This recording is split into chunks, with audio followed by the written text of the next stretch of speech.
Hi, I'm Jewel. Thank you for tuning in to STA. Please like and subscribe. Ever since I was a little girl, I loved painting. My favorite artist was Georgia O'Keeffe. Once I felt so inspired by her works that I started painting the walls of my room, and then my parents walked in.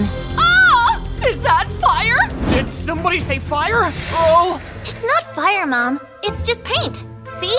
This is a mess! When will you stop playing around with paint? Oh, Jewel, we've told you to invest your time better by reading and becoming a lawyer. Well, I don't want to be a lawyer. I'm going to be an artist. My parents were big-time politicians who gave me almost everything I asked for, but life with them wasn't easy.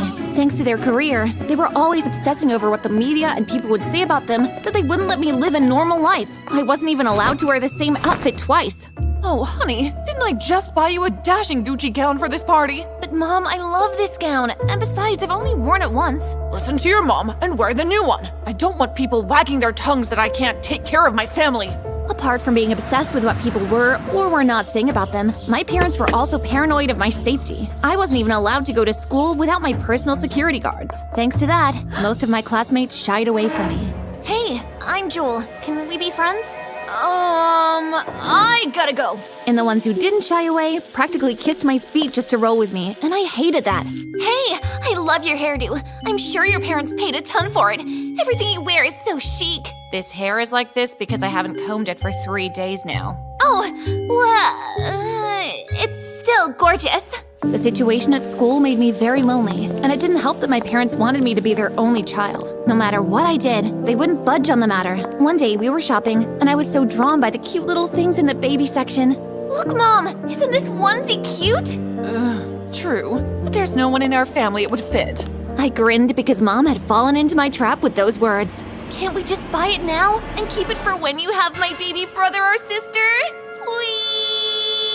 Mind what you say in public. The tabloids can be anywhere. Jewel, you have all the toys in the world. How could you possibly be lonely? I won't ruin my shape to get another baby. Then adopt. No way! My parents had more than enough to take care of a dozen more children, so I couldn't understand why they would neither give birth to another nor adopt. I kept pushing for it, until one time when I was 13, I took it a little bit too far. They were in a press meeting, and I just walked in on them. So, Dad, Mom, you haven't told me why I can't have a brother or sister. Mom and Dad went red in the face and began to sputter. Honey,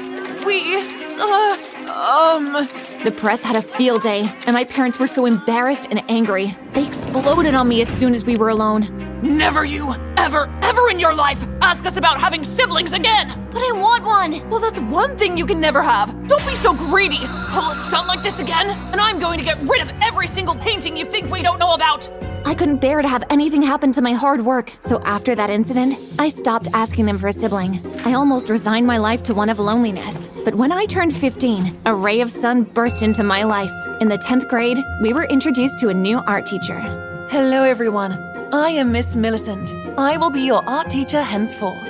On that first day, she asked us to present our best artwork. Seeking to impress, I threw all my passion into my painting, but just as I finished, students had gathered around and were laughing at it. This should be awarded the grossest painting of the century.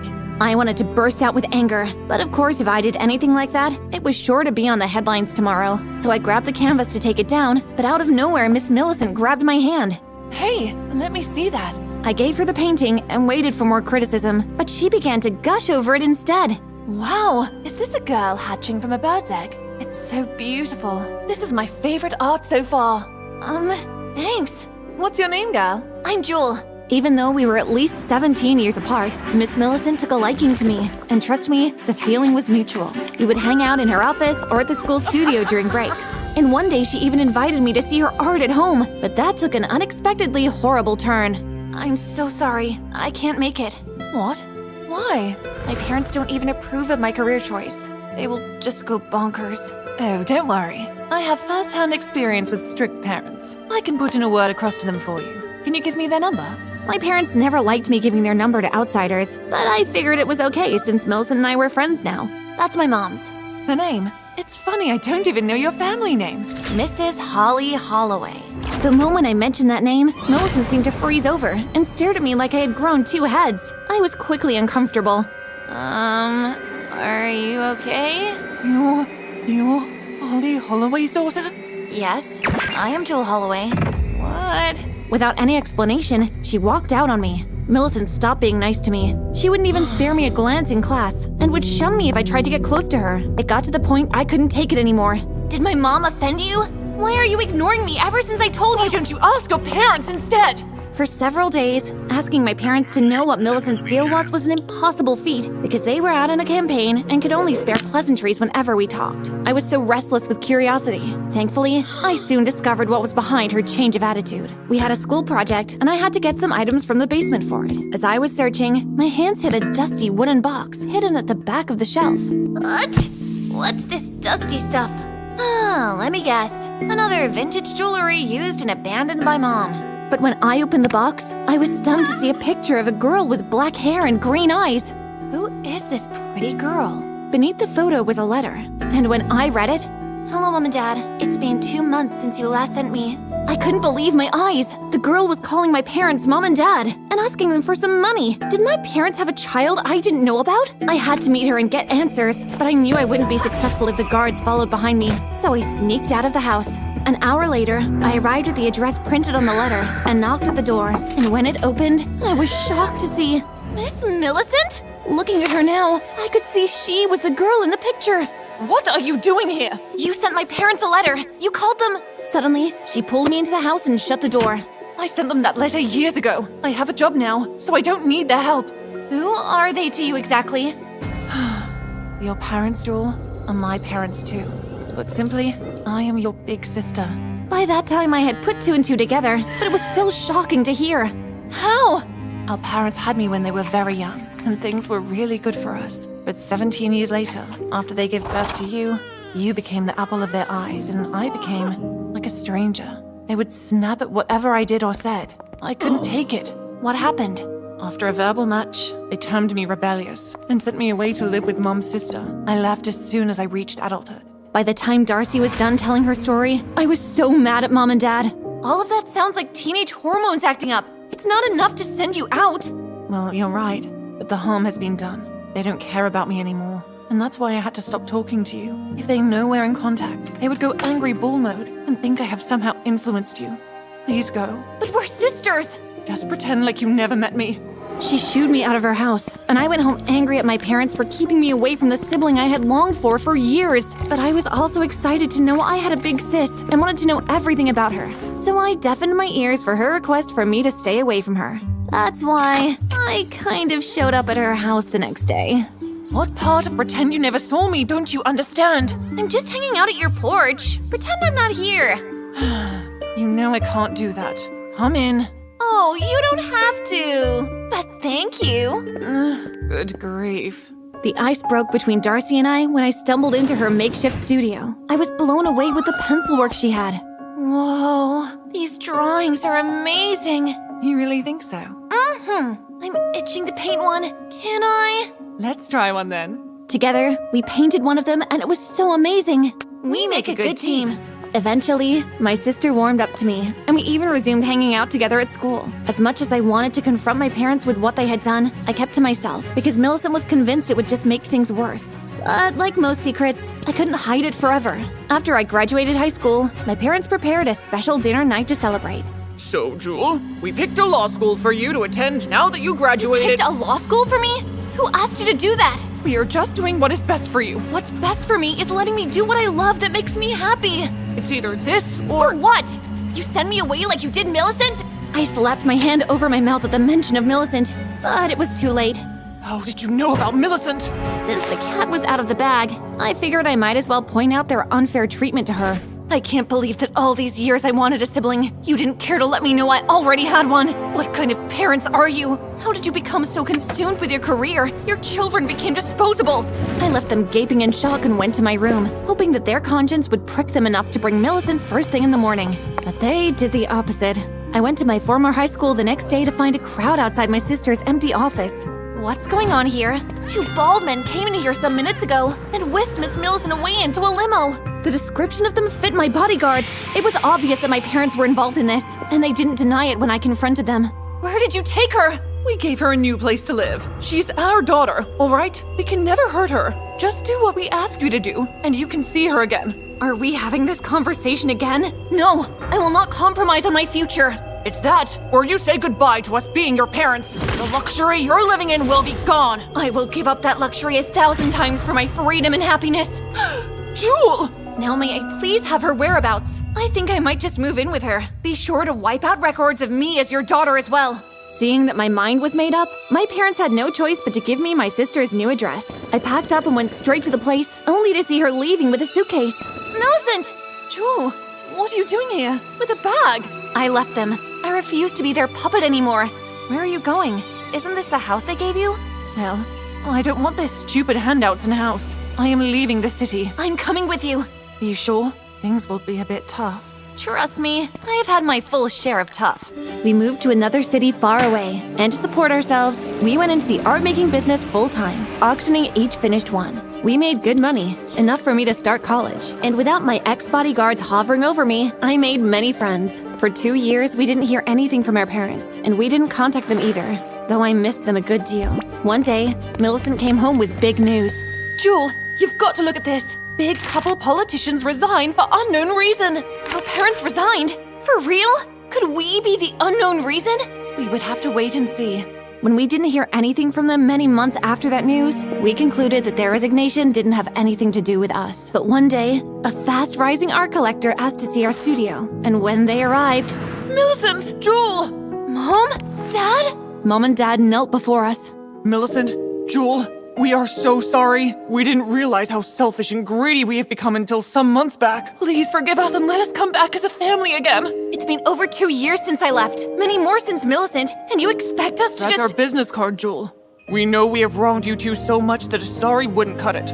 That's why after we dropped our career, we took up something better fitted for our children's interest. We are art collectors now. And Millicent, we are so sorry. We didn't know how to balance having a new baby with a teenage daughter. Please forgive us. It wasn't easy, but over time I forgave them, and eventually Millicent did too. We got back together as a family. My former colleagues would pay richly for your artworks. They are so unique. And thanks to our parents becoming our marketeers, we soon became a flourishing family business. The luxury I lived in before forever remained in the past, but I got something better. Loving, attentive parents, a big sister, and a simpler, free life. And that's life, guys. It's either this or that. Just make sure that when you choose what truly makes you happy. Something with lasting value, like family. Say cheese! Hi there, my name is Angela, and I was born in a small house in the kingdom of Edopia. My dad worked at the local mill and my mom stayed home growing flowers that she would later go and sell.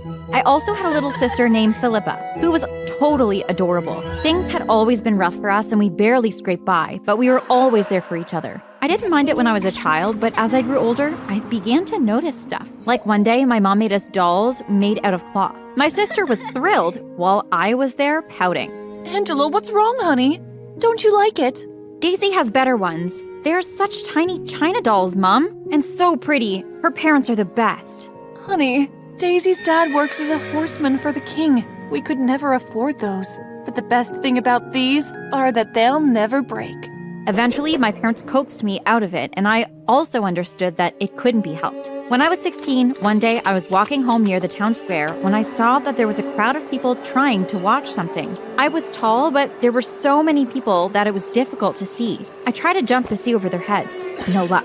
I found a barrel of wine near a cart and I climbed over it, finally managing to see a fancy carriage, unlike anything that I had ever seen before. It was something out of those fairy tale books, like that carriage made out of a magical pumpkin in Cinderella. There was a girl around my age looking around and waving at the crowd. Who is that? You don't know? That is the Princess of Ethiopia. What's she doing here? Why, visiting the village, of course. I was stunned by her appearance. I had never seen such a luxurious-looking gown. Her tiara was the shiniest thing that I had ever seen. Everyone was showering her with praises. She looked so good that I was jealous. I wanted what she had. I went home with the images of the princess fresh in my brain. Mom, my gown is old and patched up and my shoes are worn. Can I get new ones? Of course, Angela. I'll get them tomorrow. Can I get better ones this time? Like the ones that the princess wears? I'm afraid we can't get you those, as they cost more than a year of our earnings. I was super mad. How come some people had everything they wanted in the world and others had almost nothing? It's not fair. I ran to my room, tears streaming down my cheeks. I wished I had been born at the palace. Then I would have all the jewels and gowns in the world. Big sister, what's the matter? I hurriedly wiped my tears away and smiled at Philippa, but she had already seen them. Nothing, I'm fine. Are you crying because Mom won't get you pretty things? She had probably heard our conversation earlier. It's not Mom's fault, and hey, isn't it past your bedtime? I dreamt I was sinking into Inferno, except the feeling was all too real. I opened my eyes. I was in someone else's bed, and the mattress was so thick I was actually sinking deeper into it with every second. I sat up and my eyes widened. Where was I? Why was I in this room? Had I been kidnapped? My wonder got the better of my panic as I was stunned to see the luxuries around me. I was in this huge room with marble flooring and tapestries on the walls. Suddenly, the doors burst open and I armed myself with whatever I could use as a weapon, which in this case was a stick beside the fireplace. They looked like servants, and they came to me asking, Your Highness, what would you like to have for breakfast? Your Highness, when did that happen? I ran to the mirror in the room and looked at my reflection. I looked exactly like the princess that I had seen yesterday. What was going on? I was panicking again. No. This can't be happening. I didn't ask for this. Your Highness, are you quite well? I am not the... As confused as I wasn't about to let this chance go and tell them that I wasn't the princess. So I kept my mouth shut. I was served breakfast. No, it wasn't breakfast. It was a whole feast. Breakfast? In bed? Really? As usual. Oops. He looked way too suspicious for my comfort. After that, I raided the princess's wardrobe, trying out all the gowns, shoes, and jewels one after another. It felt wrong going through someone else's things, but technically, I was the princess now, and they were mine. I could finally have everything in the world. While I was doing that, a servant approached me. Your Highness, it's almost time for your lessons to begin. What lessons? What do you mean? Yes, of course, the lessons. I definitely know what you're talking about. The servant looked at me strangely, then left. I wiped my brow. That was close. I'd been thinking that her life was all play and no work, but it now seemed that I might have been wrong. I followed the servant into a room with several tutors. The king was there as well. I could tell because he had a big crown on his head. Come now, let's show your father that posture we've been working on. I told him how excellently you've been doing and he wanted to see. One of the tutors came up ahead and placed a whole stack of books right on my head. I didn't even know what to do. Go on, walk.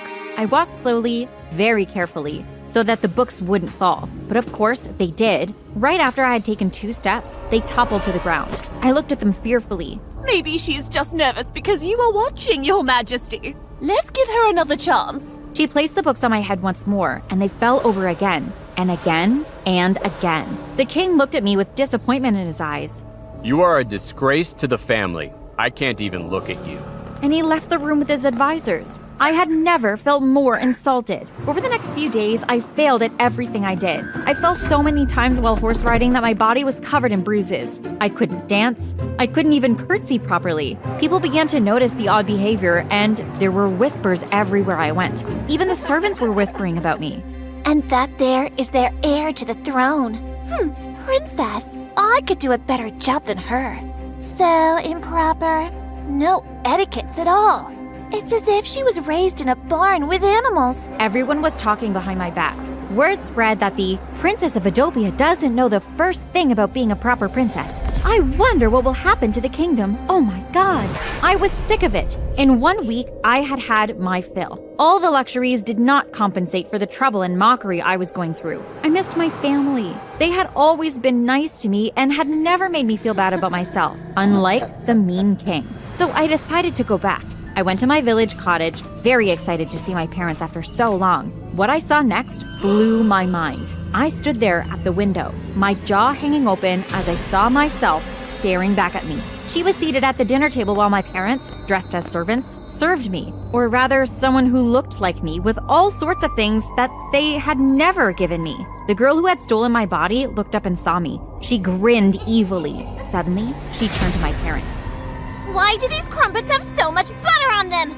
I told you to put less butter. Look at them. They're pulling. Angela, don't be angry. I'll make new ones right now. It was my mom. I couldn't believe that she was being treated this way by her. I had a hunch that it was the princess. She then turned to my father. Did you bring it? Of course, only the best for my baby girl. He showed her a dress. which was obviously no match for what the princess wore, but it was still expensive and way better than anything that he had ever gotten me. What the heck? How had she manipulated them into doing this for her? Don't you know I hate pink? I can't wear this! Go and change it! Okay, don't get angry. It's not healthy. I'll go and have this changed right now. Don't worry. What on earth? I had been nice and kind to them all my life, and they had never done nice things for me. And here she was being all rude and mean to them, and they rewarded her like she was the best daughter. I was so mad, I almost barged in. When both my parents were gone to get her the things that she asked for, she turned to Philippa. What you got there? Can I see? Philippa handed her the doll that Mom had made for us all those years ago. She couldn't even sleep without it. She took the doll from her and tore it completely. This is trash. You're too old to play with this. Now shoot! That was it. The last straw. She had tested my patience. Who did she think she was? Bullying my little sister? I barged inside. What do you think you're doing? I'm doing what you did. Stealing your life. I didn't do anything. I don't know what happened.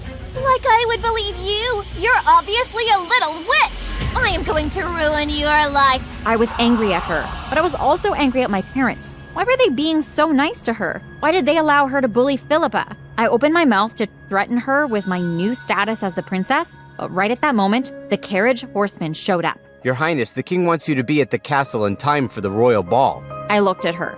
I'll be back. While my heart sank at the mention of another ball. More people to mock me whenever I tripped while dancing. More whispers behind my back. I was so nervous about the evening, I stood at the side without partaking in the dance. Your Highness, the king requests for your presence. I looked at the servant. Now? Yes, Your Highness. I hurriedly made my way towards him, which was a big mistake on my part. I tripped badly and was about to fall face first on the floor when an arm grabbed me by the wrist, and I stared up into the most gorgeous eyes I had ever seen. I was completely mesmerized.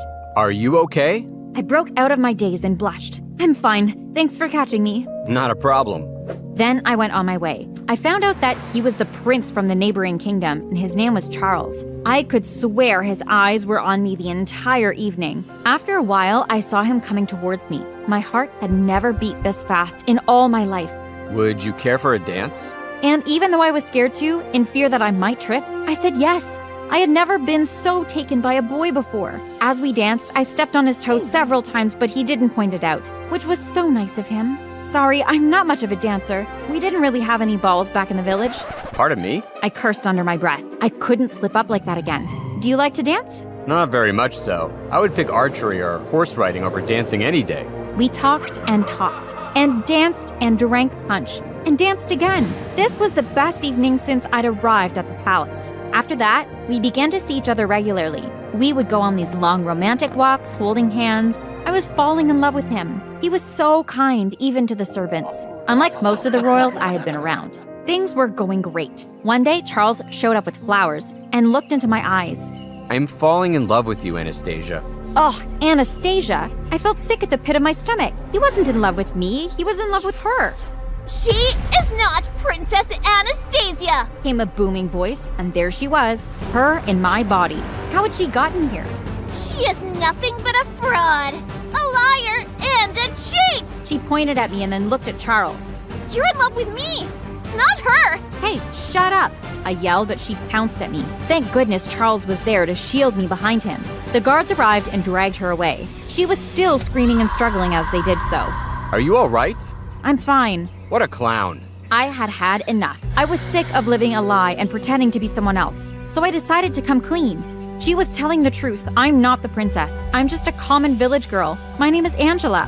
What do you mean by that? Charles was confused, so I told him everything. I knew he would hate me for lying and pretending. I knew he would never love a commoner like me. With tears in my eyes, I ran to the royal bedchambers. I had fooled Charles into loving me. I was pure evil. I wished I could turn back time somehow. The next morning, I woke up with pain in my back. I looked around me and realized that I was in my old bed at the village. How did this happen? Did the spell get reversed somehow? There was someone crouching by my bedside. Someone who looked scary with a hood over their head. I am sorry. I have to bring you back. Who are you? They took off their hood, and I was shocked to see that it was none other than my sister Philippa. You did this? But how? She put a finger over her lips, gesturing for me to stay. Shh. It was because you were crying that day. You needed to see the other side of the picture, too. I didn't know what or who my little sister was, but she had indeed taught me an important lesson. Mom, Dad, it's me. I'm back. Angela, what's wrong? What do you need? They all came running into the room, and I giggled as I pulled them all into a big family hug. Nothing, I'm just happy to be here. My family breathed a sigh of relief having me back to my normal self once again. It turned out that Princess Anastasia had been acting crazy. The village doctor had advised them to let her have her way. I happily settled down into my old life once again. One day I was picking flowers to sell later when I looked up to see Prince Charles. What are you doing here? How did you find me? That's not important. I want you to come back home with me. I returned today. But don't you love Anastasia? If I loved her, I wouldn't be standing here right now, would I? I always knew you weren't Anastasia. I have known her for years. I was shocked. He had known all along? So you don't love her? No, I love you. Come home with me. I can't. My family's here. I refused. So he promised to come back when we were a little older. And he actually did. We are married now and even have an adorable baby. I actually became a real princess. The best thing about it all is that my family moved into his palace with me as well. But what I will never know is how my little sister pulled that off. Where did this pimple come from?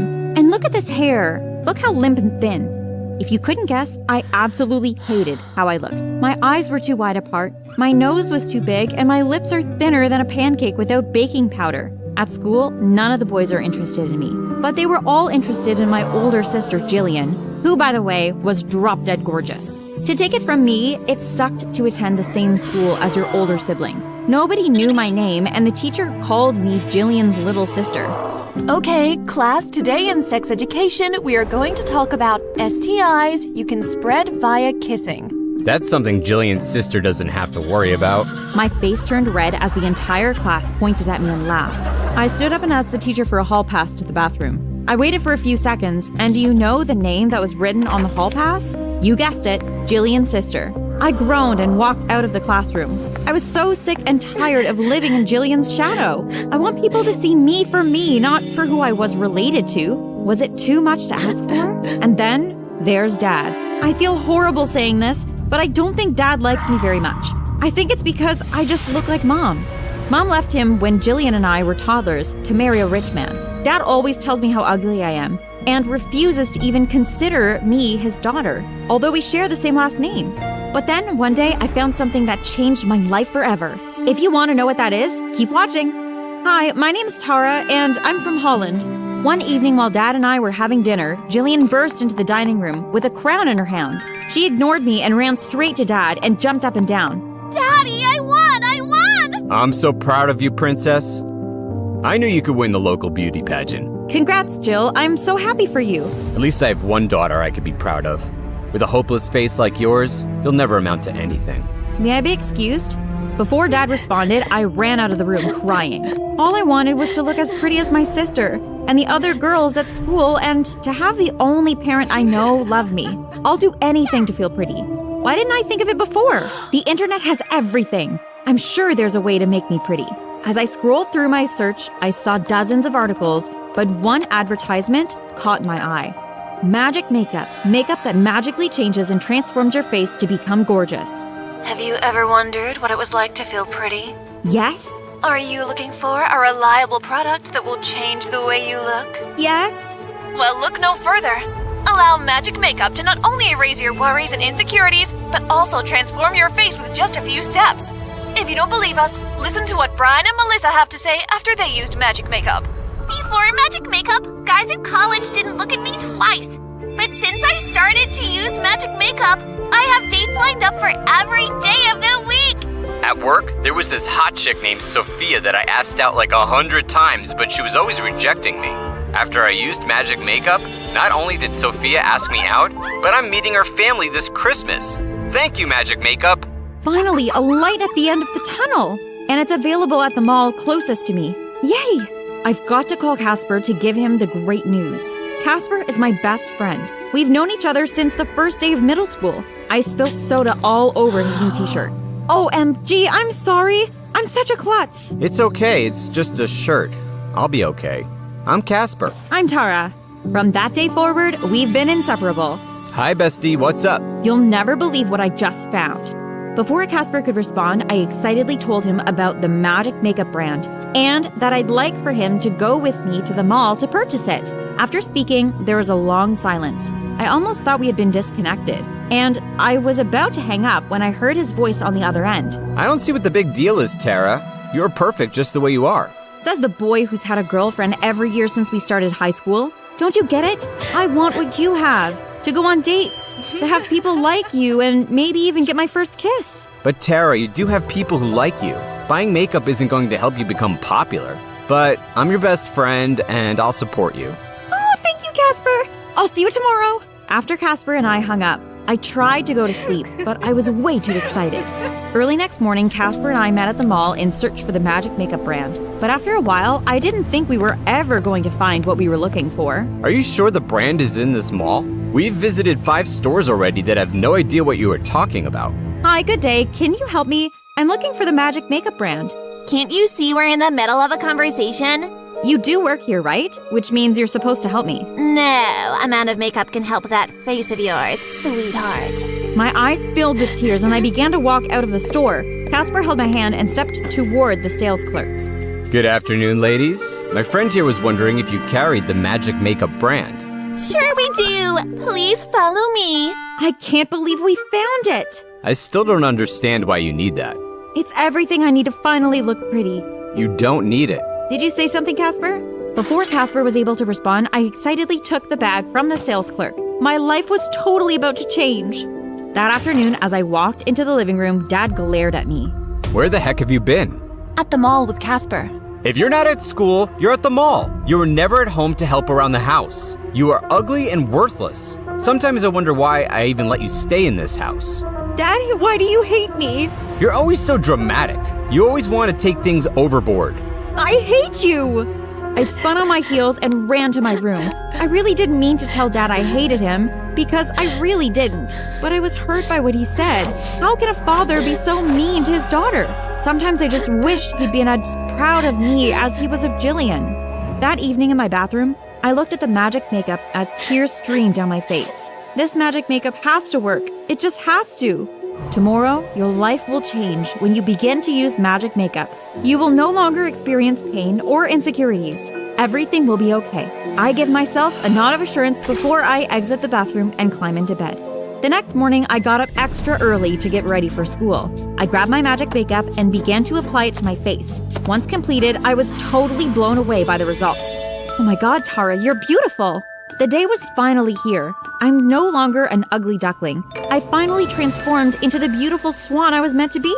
I was so overwhelmed by the transformation that I squeezed my eyes together so that my tears didn't ruin my makeup. I couldn't wait to go downstairs to show off my new look. I grabbed my school bag and exited my bedroom. I walked into the dining room with a broad smile on my face. As usual, Dad and Jillian didn't look up when I entered, or when I sat down. I couldn't wait to see their reaction to my new face.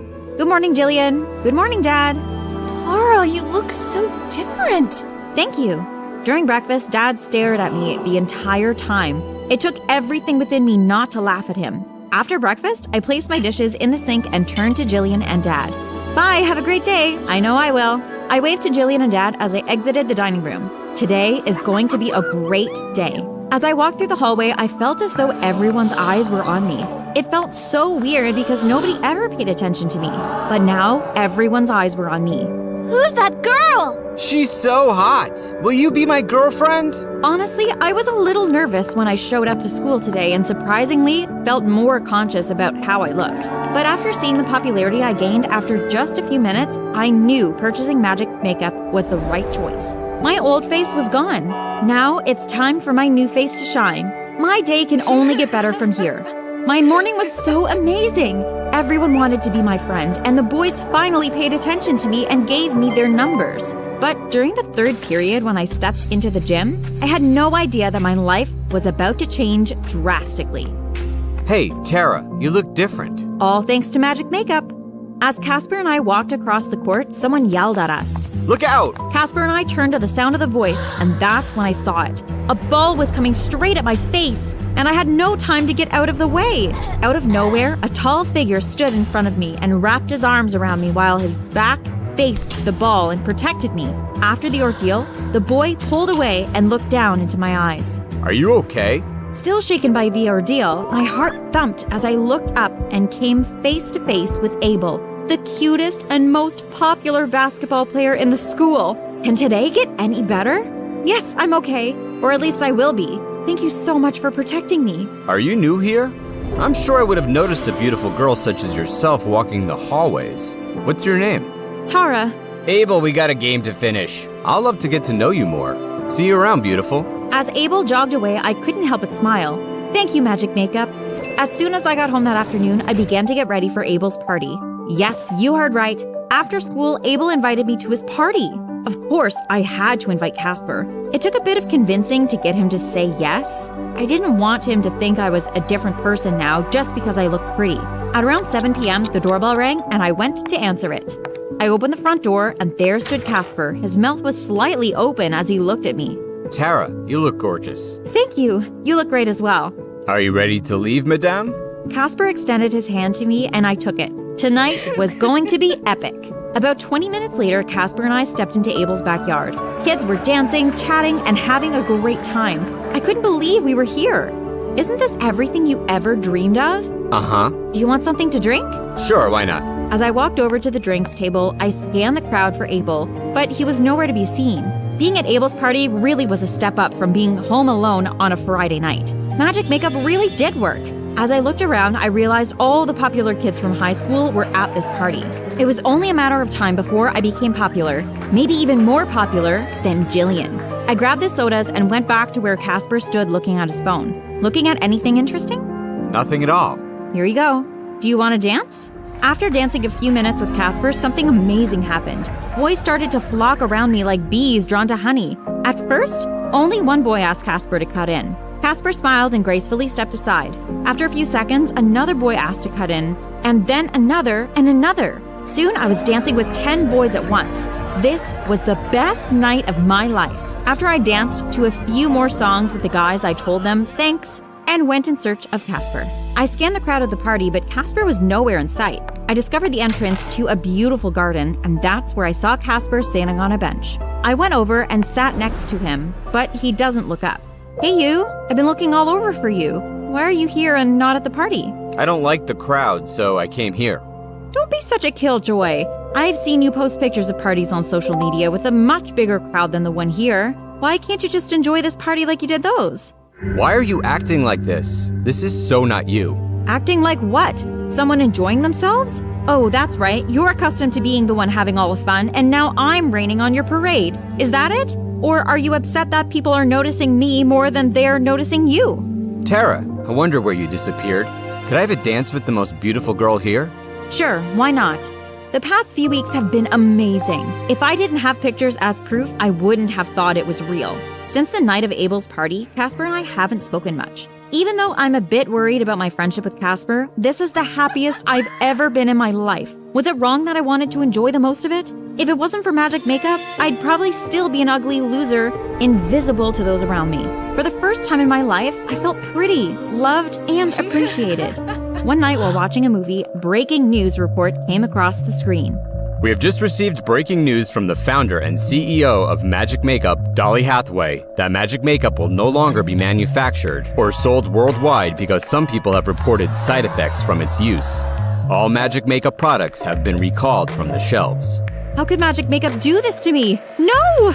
I thought it was all a dream, but when I woke up the next morning, it was all over Instagram. Magic Makeup was no more. But I still had makeup from them, so there was a possibility that it'll still work, right? Why isn't this working? After trying to apply my makeup for over an hour, I gave up. Magic Makeup no longer worked, and I had no choice but to be seen with my old face. Disappointed, I finally went downstairs to have breakfast. Why are you looking ugly again? I was just getting used to accepting you as my daughter. I enjoyed watching your pretty face, but now your face is an eyesore. But then again, it's you. I shouldn't be surprised since you always seem to find a way to disappoint me. Maybe Dad was right. I was nothing but an ugly, worthless daughter. At school, no one paid attention to me. Then I saw Abel chatting with his friends and I smiled. At least Abel will notice me. Hi, Abel. You look different today. Listen, I need to head to class. Are we still on for tonight? Sorry, something came up. I watched as Abel turned away from me abruptly. With every step, he took a piece of my heart shattered. I tried not to cry as I turned around and headed to class. As the last bell of the day rang, I breathed a sigh of relief, but what I heard from the students in the hall brought tears to my eyes. Doesn't she look different to you? Why does her nose look so big? Do you think she was in an accident? She looks hideous. After that last comment, I burst into tears and ran out of the school compound. Today was the worst day of my life. I ran all the way to the playground 3 blocks away and sank into one of the swings and cried my eyes out. My life will never be the same again. I'm so sorry about how I treated you. I was such a fool. There are times we will disagree, but that's what friends do. I've always been here for you when you need me. Tell me, what's wrong? I went on to tell Casper about the horrible day I had, how nobody noticed me. I felt like a monster. Every time Abel saw me today, he turned in the other direction. Hi, Abel. Do you want to do something after school? I've got to get a haircut. See ya. Hey, Abel, how were morning classes? Oh, I just remembered Coach wanted us to run extra laps today at lunch. Gotta go. I wish magic makeup still worked. I'm back to being an ugly nobody. I'd do anything to bring back the different face magic makeup gave me. Tara, nothing is wrong with your face. Nothing was ever wrong with your face. I happen to like your pretty face. Stop lying. One thing I know about my face is that it isn't pretty. I'm not lying, Tara, and I have proof. I watched as Casper dug into his pocket and pulled out his phone. He pulled up a picture and handed his phone to me. This is you, Tara, the real you. The same beautiful girl I met in middle school. I took this picture of you when you were at Abel's party. This is the happiest I've ever seen you.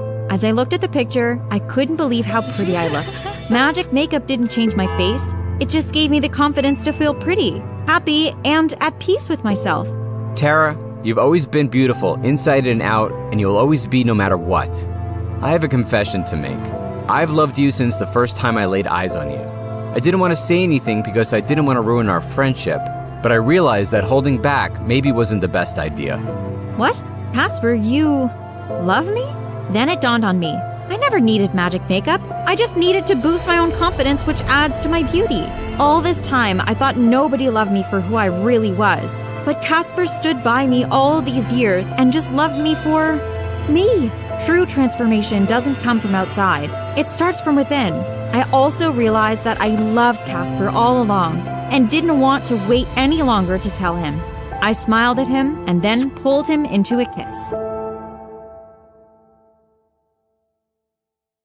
Okay, guys, run on in 5 minutes. Suddenly, a scream erupted from outside our trailer. It was Harry, the animal tamer. The tigers are loose! The tigers are loose! Dad ran out of the trailer and Mom looked at my brother and I. Don't step foot out of this trailer until your father and I return. Craig and I nodded, and as soon as Mom left, I locked the trailer behind me. For 20 minutes, screams and chaos filled the air as Craig and I huddled helplessly inside. Finally, there was a knock on the door, followed by Mom's voice. Craig swung the door open. When I saw the dreadful look on Mom's face, every muscle in my body tensed. Kids, something happened to your father. Hi, my name is Lori. I grew up in a beautiful town in Estonia. Do you want to hear more of my story? Then please like and subscribe. My older brother and I were third-generation circus folk. Circus life was the only life we knew, and we loved it. The sights, the smell, the applause, the big tent. It's like having a movie full of fun, excitement, and adventure. But the day the tigers escaped brought my family to its knees. I was 10 years old when the 2 tigers were let loose. Dad's leg got injured while trying to recapture the animals, and he was bedridden for weeks. After the incident, Mr. Top Hat, the leader of our circus group, was forced to close his circus, and my family, like many others, had no choice but to look for jobs outside. Luckily, Mom had inherited a house from Grandma which we moved into. With its dingy walls, broken window panes, and leaking roof, it became home, and we all adjusted to our new lifestyle. Mom! Dad! We're home! Hello, children. How much today? We only made $50 today. Craig handed over the money. Sorry we couldn't bring in more. Craig, you and Laurie are doing great. Mom squeezed his hand gently. Our life soon became a mundane routine. where Craig and I hit the streets from sunup to sundown to bring in money while Mom stayed home and took care of Dad. Few years passed, and the streets weren't kind to Craig and I. We were heckled and ridiculed by passersby. One time, while we were performing, this kid approached us. My mom says you're just dumb circus folk. What did you say? I barely managed to hold Craig back from beating the kid up. Later, I took Craig to a store where we bought a tiny bottle of Pepsi and a bag of chips to treat ourselves. Craig, this is just for a time. It isn't forever. Well, it seems like forever. I'm tired of getting up so early and not reaping any benefits. The shopkeeper rang up our purchase and we exited the store. I watched as Craig pulled a bar of chocolate from his knapsack. Craig, where did you get that from? Like I said, I'm tired of not reaping any benefits, and you better not tell Mom and Dad. I didn't know what to think. I hoped Craig wouldn't lose his way too far. That evening, Mom, Dad, and Craig had a huge argument. Of course, I told my parents what Craig did. Craig glared at me. You little snitch! I'm sorry, Craig, but... He stormed out of the house, ignoring my words. Our relationship was never the same after that. One night, while watching the news reporter stated that there was yet another robbery around lunchtime. Over the past few weeks, masked clowns had committed numerous robberies in different parts of the country. Mom, they did it again! This afternoon, the masked criminals escaped with a hefty sum of $10 million from a bank. Suddenly, rapid bangs were heard on the front door. Open up! This is the police! My eyes widened as Mom calmly moved towards the door and opened it. Craig came out of the bedroom. What's going on? The officer ignored Craig and spoke to Mom. Ma'am, this is a warrant to search your premises. We have reason to believe that your son was a part of the masked clown robberies. 4 police officers stepped into the house and began their search. After a few minutes, one of the officers shouted, "Boss, I've got something!" The officer stepped out of Craig's bedroom with a clown mask in his hand. I found it in his cupboard in a secret compartment. I felt sick to my stomach as handcuffs were placed on Craig. Mom wailed after Craig as he was dragged to the police car, kicking and screaming. I didn't do anything! I didn't do anything! Mom went to the police station while I stayed home with Dad. Without Craig, I had to find another way to earn cash to feed my family. While walking home one night, I noticed a random orchard close to our house. It was huge, with tons of fruit trees just sitting there. No one was around. I shrugged. Had to feed my family.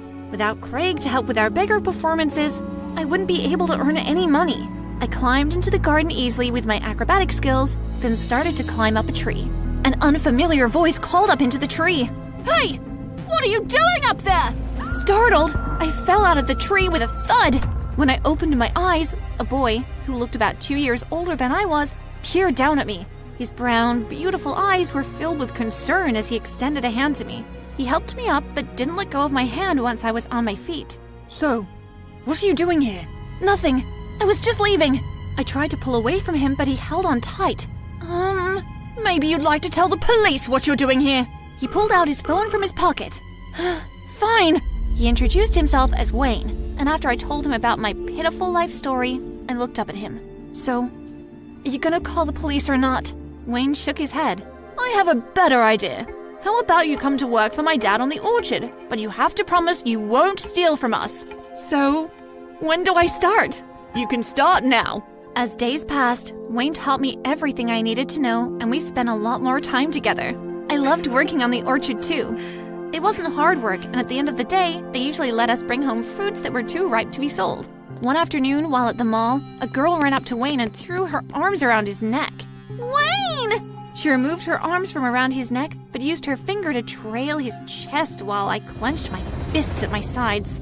Madison! Wayne said awkwardly, and he stepped back from Madison's grip. Madison glanced at me and scrunched up her nose before she turned her focus back onto Wayne. I see that you're still into charity cases. Which homeless shelter did you pick this one out of? I rushed at Madison, but Wayne held me back before I could swing at her. Thank you for reminding me why we broke up. You're cruel and obnoxious. Laurie is a very good friend of mine. Now, if you'll excuse us.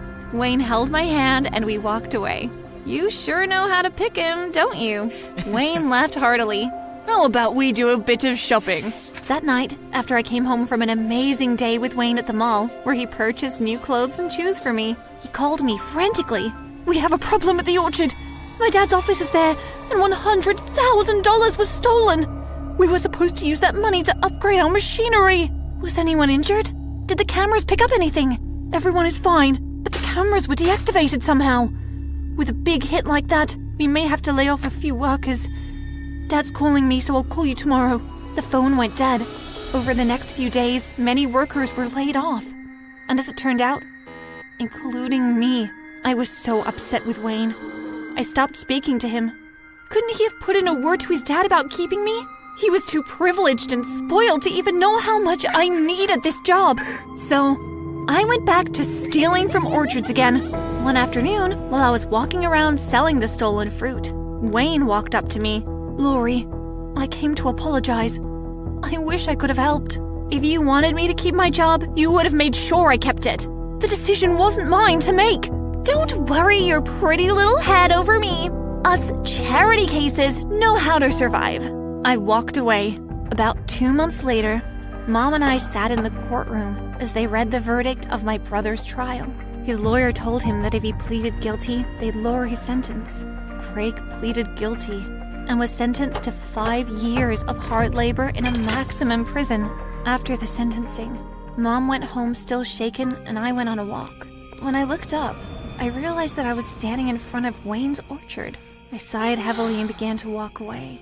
Lori, wait up, Wayne called. I stopped and turned. I'm glad you're here, he smiled. I tried to smile back, but instead I burst into tears like a big baby. Wayne held me as I told him about Craig's sentencing. Lori, I know it doesn't feel like it now, but everything will turn out okay in the end. You can write and visit Craig. He needs your love and support even more now. It'll be okay. After a while, I pulled away from Wayne's arms. I'm sorry I acted like such a jerk before. I know it wasn't your fault that I was fired. Wayne's eyes lit up. I'm actually glad that you came by. My cousin, Patty, just lost one of her waitresses. I'm sure she'd be happy to have you, if you're looking for a job, he added quickly. Do you want me to give her a call? I nodded.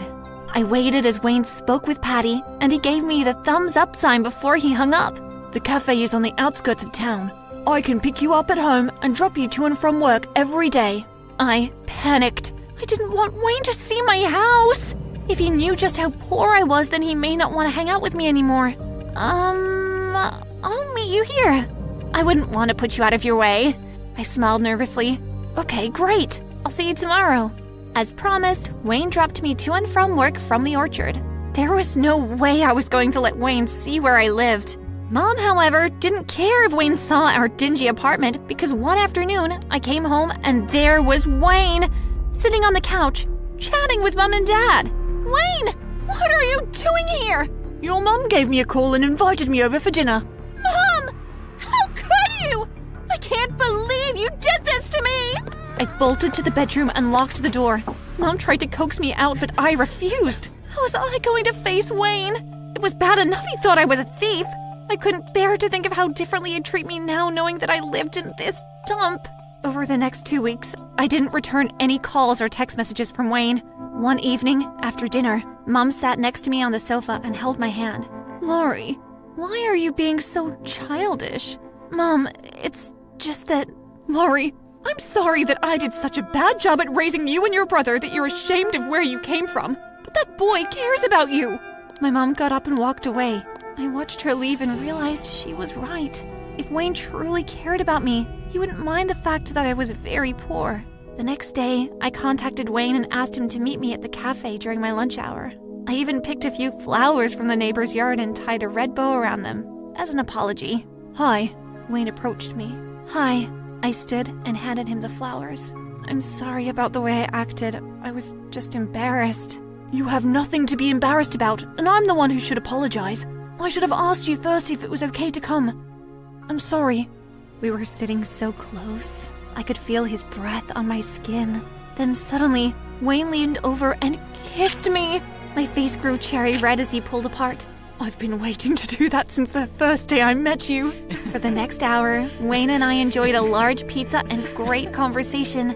After lunch, I walked Wayne to the door and he promised he'd pick me up after work. When I got home that night, Mom told me that Mr. Top Hat, our ex-circus leader, had visited her and offered her a job at his new circus he'd opened up. So what are you going to do? It's a job not as glamorous as being an acrobat, but it'll help with the bills. Mom was in charge of collecting the tickets from patrons. If you want to do it, I'll support you fully. I hugged Mom. I took only morning shifts at work so Mom could work nights. Some nights, Wayne even came home to hang out and help me with Dad. Shortly after Mom came home one night, Mr. Top Hat stormed into our house unannounced. When I saw the angry look on his face, I immediately texted Wayne that I needed him here now, then went to face the angry man. What are you doing here? Where is she? Where is that trifling wretch? Mr. Top Hat, what is the meaning of all this? Mom stepped out from the bedroom. You set my tent on fire! What? Why would I do such a thing? This is payment for what happened to your husband all those years ago, isn't it? Mr. Top Hat advanced towards Mom, and I forced myself between them. Leave! Now! And who's going to stop me, little girl? You! No! Wayne placed his hand on top of Mr. Hat's shoulder and spun him around. I will. Mom and I watched, speechless, as Wayne punched Mr. Top Hat in the face. They both fought, and a few minutes later, the police arrived and escorted Mr. Top Hat away. Wayne stayed a few minutes before he left, and I walked him to his car. Thank you for coming. It meant a lot to me and my family. I wrapped my arms around his neck and pulled him into a passionate kiss. I'll see you tomorrow, okay? I smiled up at him once we pulled away. He nodded and hopped into his car and drove off. 5 years later, Mom and I stood in front of Craig's jail. Today was the day he'd be walking out as a free man. Mom! Laurie! Craig ran over to us and hugged us. Finally, my family is reunited. Your father is waiting for us at home. Let's go. Welcome home, son. Dad greeted Craig from the sofa as we walked into the house. We laughed and talked as we caught up on what had happened over the past 5 years. Okay. Now it's time to get to the best part. Dad stood up and rubbed his hands together. We all walked into their bedroom and moved the bed and the floorboards below. Dad removed a duffel bag and opened it. Remember when I said that my brother and I were third-generation circus folk? We were also third-generation thieves. Allow me to explain. Everything I've been telling you up until this point has been a lie. Well, in terms of how honest my family and I have been. When the tigers escaped, my parents saw an opportunity to finally escape the circus life, which, until that point, they had been tied to contract with Mr. Top Hat. Dad pretended to be injured. After, we were desperate to earn money, so my family and I became the masked clowns and stole money. After the $10 million heist, we knew we had to feed the police something to appease their appetite, and so Craig took the fall and accepted all the blame so me, my mom, and my dad could walk free. Oh yeah, and if you must know, I also stole the $100,000 from Wayne's orchard. And my mom did burn down Mr. Top Hat Circus, just 'cause she felt like it. I guess you could say my family and I are a little crazy. Suddenly, the door opened to the bedroom. We spun around quickly. Hey, I tried the doorbell, but no one answered. And, Wayne's eyes went to Dad and then to the money. I think I may have caught you guys at a bad time. Wayne turned on his heels and darted out of the room.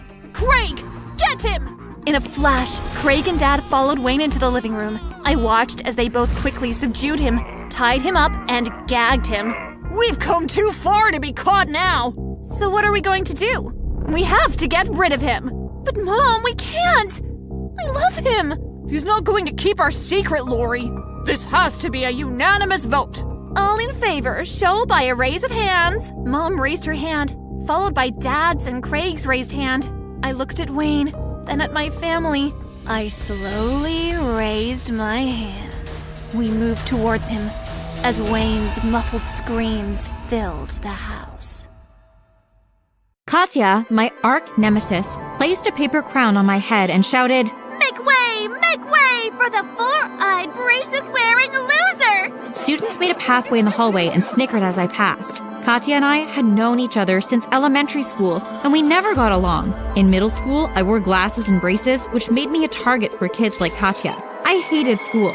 That was until my best friend, Raquel, showed up and saved the day. Hi, my name is Eiko, and I'm from Peru. If you want to know what Raquel did, keep watching. Don't forget to like and subscribe to our amazing channel.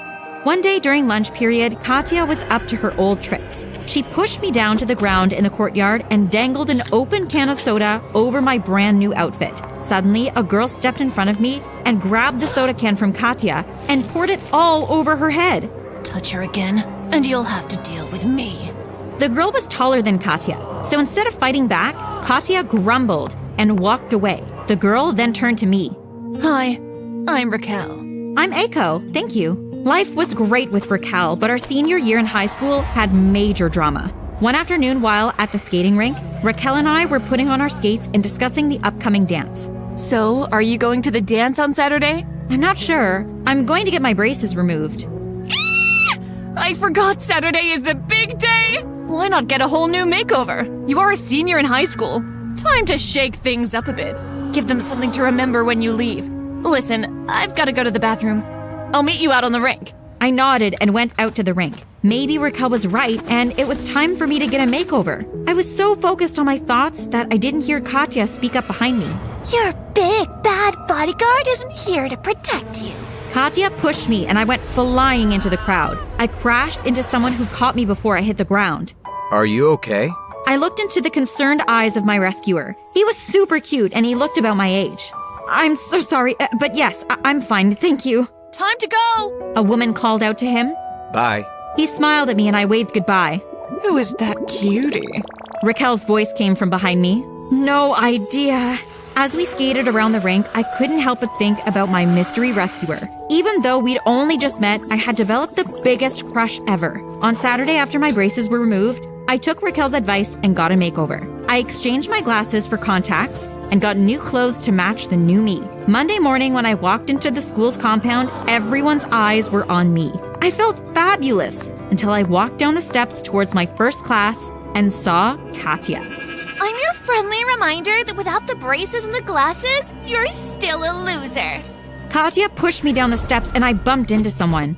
We've got to stop meeting this way. When I looked up, it was him, the boy from the skating rink. Hi, I'm new here. My name's Javier. Hi, I'm Eiko. The school bell rang. I have to go to the administrative office. I'll see you later. I nodded. I didn't see Javier again until lunchtime. Why don't you go over and talk to him? What will I say? Just then, Katya walked over to Javier and said something to him, laughed, and sat next to him. Oh, no, she didn't. Let's go. Before I could resist, Raquel grabbed my arm and we marched over to Javier. Excuse me. Raquel said right before she hoisted Katya off the seat by her shoulders and tossed her aside like garbage. Raquel then sat me down next to Javier. Have a good lunch, you two. Katya screamed after Raquel. I'll make you pay for this! Raquel waved at Katya dismissively and went back to her seat. I was so nervous, I was sweating like a pig. Javier turned to me and smiled.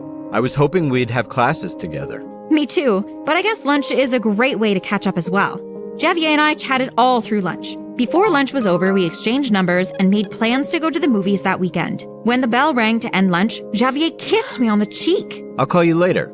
I smiled and he turned and walked away. For the rest of the week, Javier and I spent all of our free time together. Finally, it was Saturday. Javier and I decided to meet at the movie theater. I was so excited that I arrived 20 minutes early.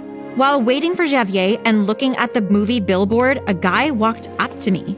What movie are you planning on watching tonight, babe? I'm not sure. I'm waiting for a friend of mine. Well, give me a call if your friend doesn't show. The guy handed me a piece of paper, smiled, and walked away. I opened the paper. It listed his name, Emilio, and his number. I couldn't believe that a random guy just gave me his number. I decided to get snacks for the movie before Javier arrived. As I collected the snacks from the cashier, he slipped me a paper which also had his name and number on it. His name was Thomas. I was still looking at the paper when Javier's voice came from behind me. I quickly shoved the paper in my pocket and turned to face him. Hi, I see you've got the snacks. Yep, I hope I got things you liked. I'm sure you did. Shall we?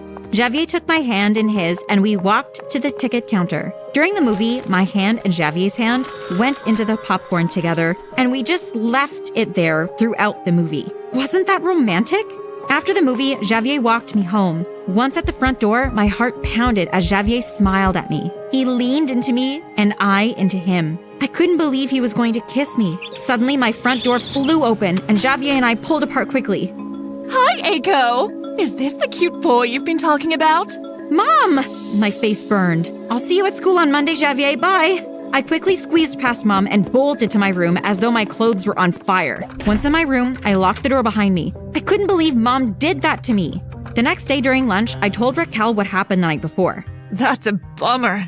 Your mom definitely knows how to ruin the mood. It was so embarrassing. It would have been the end to the perfect night. Can you believe I got the numbers of 2 guys? But you got rid of the numbers, right? No, should I? Eiko, you already have Javier! As you said, this is the last year of high school. I should enjoy it. Javier really likes you. Be honest if you want to date around. I decided to keep the numbers, and over the next few weeks, I went on dates with Emilio, Thomas, and Javier, which I kept secret from Raquel. Things were going great until one evening when Javier and I were at dinner. I excused myself and went to the bathroom. As I walked back to our table, I noticed Javier talking to someone. It was Emilio. Baby, I'm surprised to see you here tonight. Emilio smiled at me as he stepped towards me. Javier, I'd like you to meet my girlfriend. I quickly moved out of the way. What are you doing? Eiko, I don't understand. What's going on? I'd also like to know what's going on. Javier, look, we went out a few times, but that was before the both of us started dating exclusively. I watched, defeated, as Javier and Emilio pulled out their phones and exchanged messages that I sent to each of them. I guess Raquel was right about you. It's over. What was Javier talking about? Did Raquel tell him something? Yeah, what he said. Javier dropped some cash on the table. I watched as he and Emilio walked out of the restaurant together. What in the world did Raquel tell Javier? I walked out of the restaurant sulking. I had a bone to pick with Raquel. The next day at school, I approached Raquel in the gym. What did you tell Javier? Raquel looked a little confused at first, but then understanding dawned on her face. I see. Did last night not go as planned? What did you tell Javier? I told him you'll end up breaking his heart. Which, by the way, you did. He told me what happened at the restaurant. You had no right to be talking to him about me. Ever since you got that makeover, you think you can treat people like garbage! You're just jealous that no one is attracted to you. Katya laughed behind me and I spun around. Actually, there's one boy that's attracted to Raquel. Isn't that right, Raquel? Katya showed me a video of her phone of Raquel and Javier kissing. I slapped Raquel across the face and screamed, "How dare you kiss Javier!" Raquel jumped on me and a fight broke out. There was hair pulling, scratches, and punches involved until a teacher pulled us apart and escorted us to the principal's office where we were given a week's detention. While in detention that afternoon, something amazing happened. I was being checked out by Salvador. Not only was he cute, but he was the leader of a gang. I slipped Salvador a note and asked him to meet me in the car park after detention. After a grueling hour and a half of detention, we were finally released. I walked out and waited for Salvador, who was leaning against his car. Hey there, babe. Salvador smiled. Do you want to have some fun? Yes! Salvador and I hopped into his car and we sped out of the schoolyard. About 20 minutes later, we pulled alongside 3 other cars. Salvador honked his horn and the other cars followed as he drove off. When Salvador finally pulled up in front of my house, it was around midnight. The next morning, I was awakened by someone knocking on my door. Come in. Mom walked into my room and sat on my bed. Hey, sweetheart. Hi, Mom. I've noticed some changes since your makeover. Eiko, you know I love you, and I'm only saying this because I care. You've allowed your physical appearance to change who you are. I miss the old Eiko who didn't care how she looked but valued the people around her. Mom kissed me on my forehead and walked out of my room. I was a little stunned, but then I realized Mom and Raquel were absolutely right. I needed to apologize to Raquel and Javier. But when I got to school, what I saw made my blood boil. Everywhere I turned, I saw Javier and Raquel either holding hands or sneaking kisses on each other. I thought that Raquel couldn't stoop any lower than stealing my boyfriend, but she did. Her ultimate betrayal happened at Thomas's 18th birthday party. I was having a great time until Raquel and Katya showed up. What are you guys doing here? We're here to party! Babe, I see you've met my cousin, Katya. Cousin? Yep. Katya walked away and Raquel followed. I knew Katya was there to cause trouble, and that's exactly what she did. Hey, guys, how about we play Spin the Bottle? What are we, like 12? No, silly. But who hasn't enjoyed a good game of Spin the Bottle? You're not seriously thinking of playing, are you? Why not? It'll be fun. But you have a girlfriend. Yes, and I want her to play. Come on, live a little. Thomas sat in the circle to play the game, but I didn't. The game began, and it wasn't long into it that Thomas spun the bottle and it landed on Raquel. Raquel and Thomas stood up. I watched as Raquel pulled Thomas in for a kiss. Their lips met, and I stormed over to both of them and pulled Thomas away. Thomas, what are you doing? Playing a game. Lighten up. Why so upset? You've been kissing other people too. Babe, what is she talking about? You mean you don't know about Salvador, Emilio, and Javier? Aiko? Who are you to question me after you just stood there and kissed another girl in front of everyone? You know what? It's time for you to leave. I stormed out of Thomas's house and quickly dialed Salvador's number. Babe, I was invited to a party and the guy, I began to cry dramatically as I made up a lie about Thomas. Babe, give me the address. The boys and I are on the way. I gave Salvador Thomas's address. 10 minutes later, Salvador pulled up and rushed over to me. Babe, are you okay? I am now. Wait in the car. I'll be right back. Salvador and his crew entered Thomas's home. Faint screams and things being trashed were heard coming from the house. A few minutes later, Salvador and his crew exited and hopped into their cars. As he drove, Salvador turned to me. I have a job to take care of before I get you home, okay? I nodded. About 15 minutes later, we pulled up in front of Raquel's house. What are we doing here? I got word today that a museum collector has some very valuable artifacts, so I'm here to collect. I turned to Salvador to tell him Raquel's parents weren't museum collectors, but I had sudden flashbacks of Raquel kissing Javier and Thomas. Raquel deserved whatever came her way. Salvador and his crew hopped out of their cars and made their way inside. Suddenly, a loud explosion ran out from inside Raquel's house. I snuck out of the car and into the bushes. I watched as Salvador and his crew ran out of Raquel's house. They hopped into their cars and sped away. When the coast was clear, I ran down the street and snuck into my house. I quickly changed, hopped into bed, and pulled the covers over my head. It wasn't until the next morning I heard from my parents that Raquel's father was injured. On my way to school the next day, Raquel approached me. I owe you an explanation. Katya was blackmailing me. She caught me stealing at the supermarket on video, and she said if I didn't do what she said, she'd hand over the video to the police. Since Dad lost his job, things have been tight around here, and now that Tears ran down Raquel's face. I'm so sorry, Raquel. You should have told me. it's just you've changed so much since your makeover.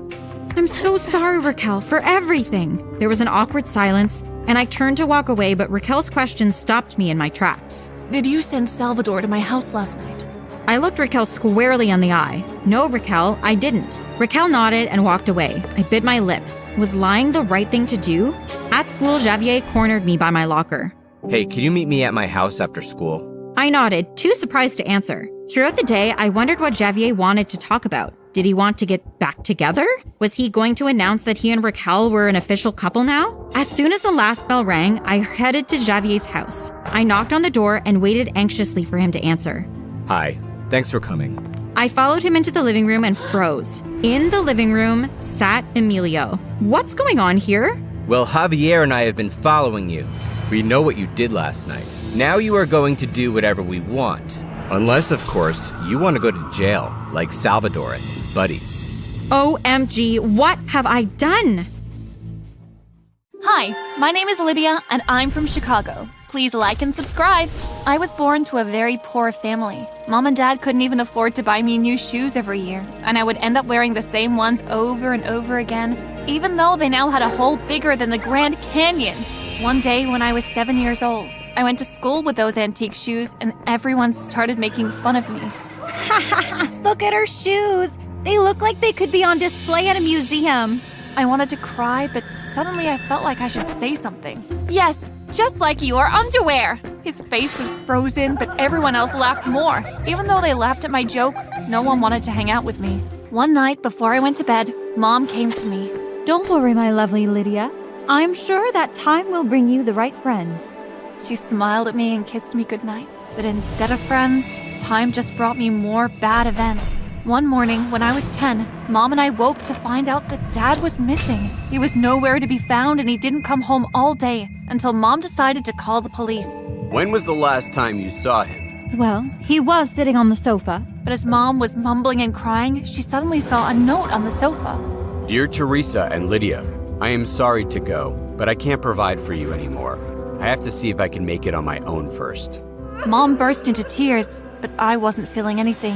A few days later, she started struggling between jobs to pay the rent and bring food to the table. We had to leave the city and move to the countryside, to a more affordable place, and I enrolled in the nearest school. Never give up on your studies. I did as she asked. One day, when my classmates and I had a school project where we had to create a comic, I decided to take a new approach and paint my comic strips. Turns out that I was a very good painter. For that project, the teacher was impressed by my paintings even more than the other people's printed images. Great job, Lydia. A+ for Lydia and her group. But Melissa, the richest and most popular girl in school, wasn't so happy about it. Ridiculous! She can't be better than my $5,000 printer that my dad just bought for me on purpose for this project. I wanted to tell her to shut up, but I still had a feeling that being the new girl in school, I had better make friends before I made any enemies. That's fine, Melissa. Next time we will all use your printer to make you happy. But she wasn't an easy-to-please person and got angry at me. How dare you talk to me like that?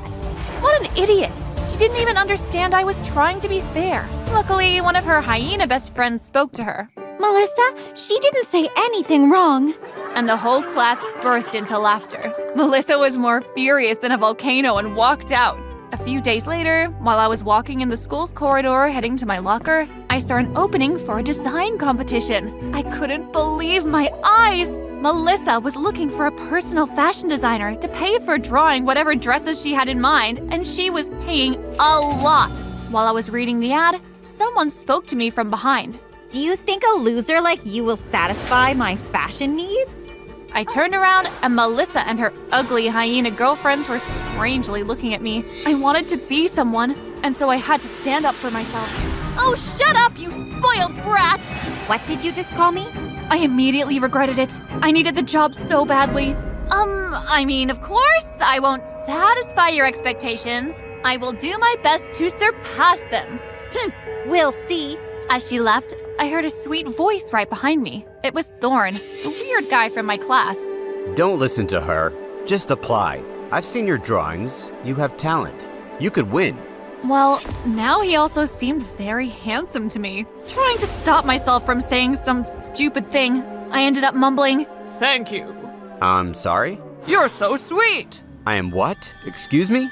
I didn't know what to say anymore, so I just left. As I turned around the corner, I entered the restrooms and looked at myself in the mirror. Right after me, Melissa entered the bathroom. Hey, you better not be thinking about winning the competition or having Thorn. Why? Is he your boyfriend? Of course, that guy dressed in rags is not my boyfriend. But I know he likes me and I'd like to keep it that way. I want everyone to like only me. And she left. What a jerk! As soon as I got home, I immediately started working on the competition's requirements. I didn't sleep for nights. One day, I was laying on a private beach in a huge mansion with my yacht parked in front of me, sunbathing while the butler was serving me fresh juices, when a hand on the shoulder woke me up. Hey, Sleeping Beauty. You've been sleeping during math, biology, and literature. Time to go home. Oh no, Thorn had seen me! I probably looked like a zombie! I checked my phone. It was so late! Mom would be so worried! The last bus had left already, and in the countryside, there is no other way to get back home unless you have a car, which neither I or Mom had. How will you get home? I'll walk. Really? How far do you live? Not so far. About 20 miles from here. Nonsense. Come on, let me give you a ride home. What? He had a car already! I wanted to refuse, but I was short on options, so I accepted his offer. When we were outside the school, there was no car parked in the parking lot. I got so angry at him. Are you playing around with me? There's no car here! I never said I have a car. He smiled and jumped on a crazy sports motorbike. He turned it on and pressed the accelerator once. My heart thumped. How can you possibly have a motorbike at this age? Gift from my dad for my 16th birthday. Come on, hop on. Driving fast with Thorn on the country roads was far better than the dream I just had. When he finally stopped in front of my house, I was a bit disappointed because I wanted to go for a longer ride. But eventually, I took off my helmet and handed it to him. Very kind of you. Thank you. Good night. A few days later, Melissa's competition was taking place. She was sitting in a classroom together with her two ugly and stupid friends, while at least 30 girls from the school, including me, were waiting in line outside the classroom to present our work. At the classroom's door stood a guy about my age checking our work before Melissa. He had to make sure to discard anything that could look like trash to her before she could waste her time. Probably one of her slaves that she kept around. When it was my turn to enter the class, he looked at my work to check if it was printed or handmade. Hey, who do you think I am? I am sorry, I am just doing my job. I never seen such unbelievable art before. It's so perfect, it looks like you have printed it. Well, FYI, I can't even afford a printer. Otherwise, I wouldn't do this. And I've never seen a girl at our age being so honest. My name is James. My name is... I have a boyfriend waiting to applaud for me right at the end of this corridor. But when I turned around, Thorn wasn't amongst the crowd. Where the heck was he? I didn't have time to look for him because it was my turn to enter. James let me pass through and I approached Melissa. Well, well, well. Look who's here. The loser. More than Melissa, I hated her friends laughing at every dumb thing she'd say.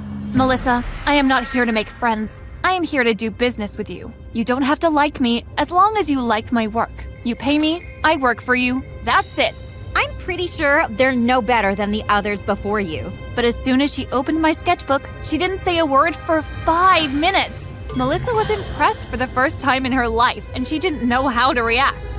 So, she tried not to say something nice, and the best she could say was, They're not bad. Let me ask my brother what he thinks. James, what do you think? James was her brother? How could they be so different? James was very polite compared to his brat sister. I love him. Even though I didn't know James, it felt great to be supported. All right, Monday after school at my mansion. If you're late, you're fired without even starting.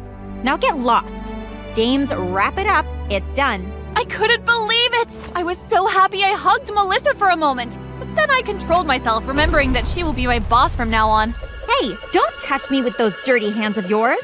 I couldn't care less for her insults right now. I left the classroom. Where was Thorn anyway? I looked for him everywhere in the corridors, and then I walked outside. He was just getting off his motorbike and running to me. Hey, I heard you won. Congratulations. I knew it. Hey, I have a great idea.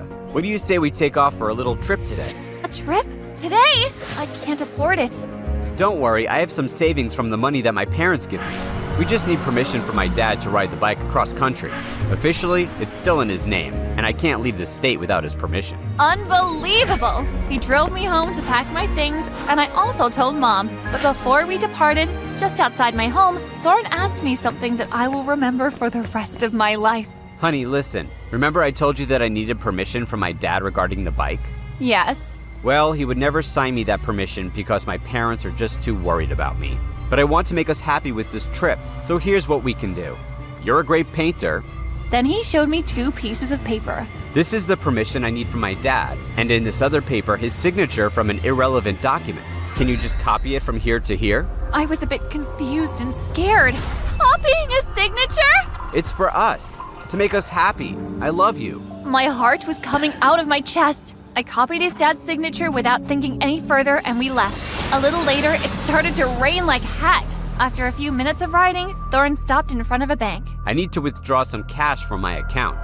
After 5 minutes, he came out of the bank running, holding a bag full of cash. What?